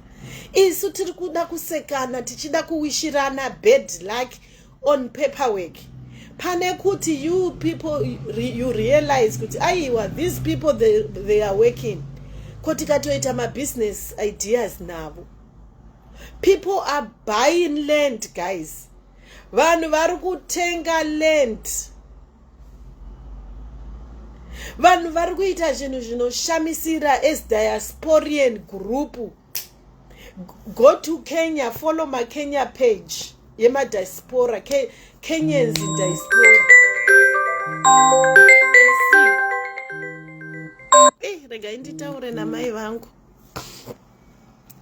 Mama vari kufona because vambondifonera makuseni ndikavati ndakavata ndichataura nemi later. Saka havazomborege kufona, rega indiende. Havazomborege, ndovaziva ndimai vangu. Tozomborege kufona, vanoramba vachifona. Vane mwana wamai wasekuru vangu. Nandakudzai. Havamborege kufona, vanenge vachifona every 2 minutes. Morning. Hanzi Natari, Zambians and Kenyans. Vari kuita zvinoshura vanhu ivavo. They are progressing. Ukaona ma complex. Gogo. Mayo. Hello Mlishani. Nimana Kimpali. Mamuka manje. Ndamuka. Auya here mkomana. Okay, Mirai, mupe 5 minutes ndo mtaura naye sheshe so. Ndotaura naye 5 minutes. Alright, ndokufonera. Okay. Saka hanti muri kuona ma Zambians they are doing ma villa vari kuvaka. Ma-Kenyans ukaona ma-complex avari kuvaka. Isusu tiri kuswera panapa tichitaura nyaya yemapepa guys. Zvinorwadza. Handidi kukunyeperai as a Zimbabwean community. Zvinorwadza. We are supposed to become, do you know what? Olinda Chapel akambotaura imwe statement ndiri kuZimbabwe. Ndikati this is a brilliant idea. Achiti tinoitira zvema projects. Chero tikati budisai ma 10,000. Kana tikati that is it. Imagine if I come up and say we want to go and build in Zimbabwe. Kana chero tikanzi tiri 10 kana kuti tiri 20 tobudisa 10,000 guys, let's go and buy our piece of land tovaka ma complex torentesa vanhu.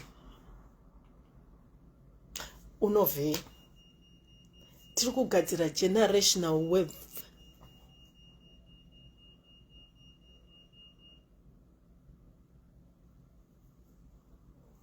Hanti muri kushinzwisisa. We can do better. Alan, how are you?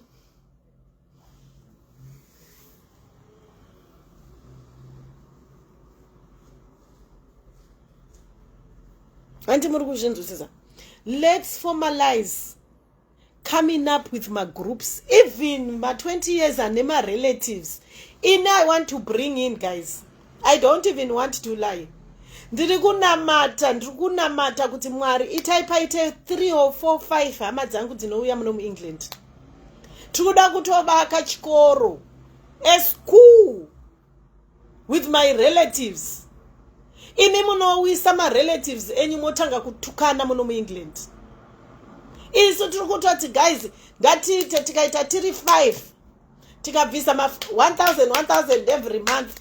Tichitenga zvidhina chikoro chinobuda within 1 year, chikoro chinenge chakuto operate. Imi mowisa hama dzenyu motanga kungova pama negative vibes. Why? Gadzirisanai. Hanti muri kuzvinzwisisa. We can't have a nation inongozivikamwa pakutukana.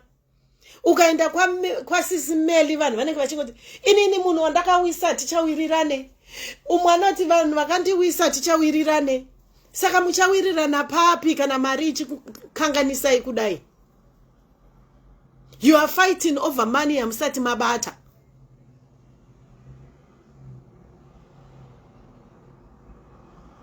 Imagine as they are busy reporting Vanu. This is the thing with Zimbabweans. We need to unite and come together, guys. Let's come together. Titema project sekuti we are not going to be workers forever, guys. Atiskutozo shanda kuita tiri madiba forever. Will come a time where we want to eat our money takagara like this. You understand? It's a varungu right now. Dogara ndakakuudza ikuti ku Africa tinovatana machonisa. Kunoku ku England tinoti credit card. Vanhu vakashanda vane mari dzavo dziri mumabhenki dziri kushaya zvekuita. Vachikukweretesai. Vanowana ma profits. Vari kubuilda dzimba, muri kuona kuti muEngland muri kubuildwa dzimba dzinyuwanise. Vari kuziva kuti vanhu vakauya.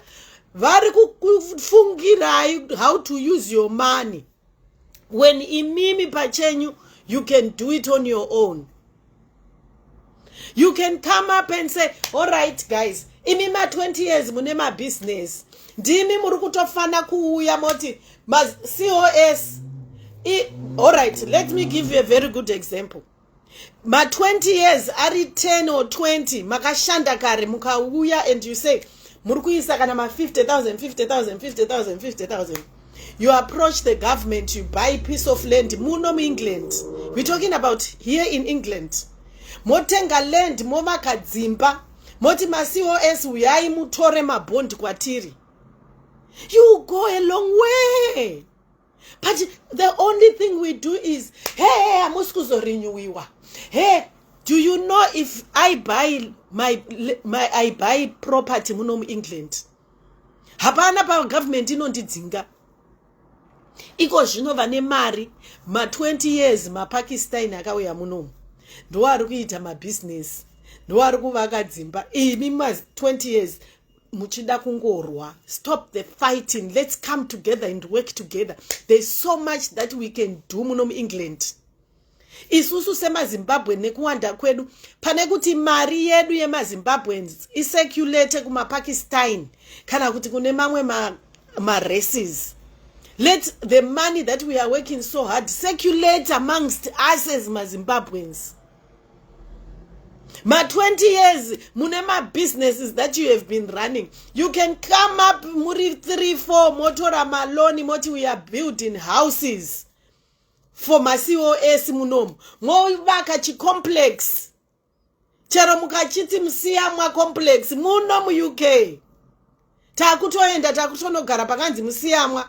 Kana Dewa complex, kana any other Shona name that you feel like.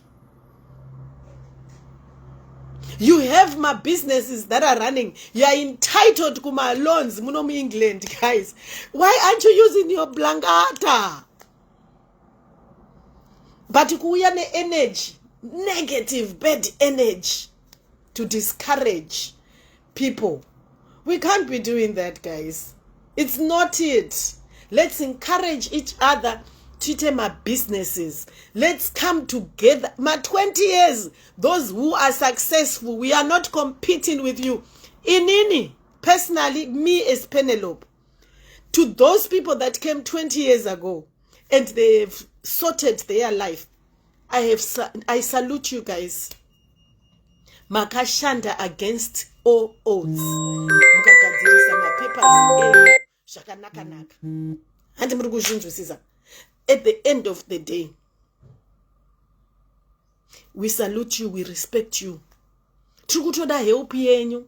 How do we get kuti zvionekwe kuti paive pane maZimbabweans aigara? Moda kuita kuti imi makauya mukagara mu-council house. Moda nesu oti uye tizogara mu-council house. Zvoita here. Imi mouya mogara mu-council house. Isi touya otogara mu-council house. Why not say let's do business with these vanhu vakauya? Anti muri kuzvinzwisisa? That's what we are supposed to be doing, not zvamuri kuita.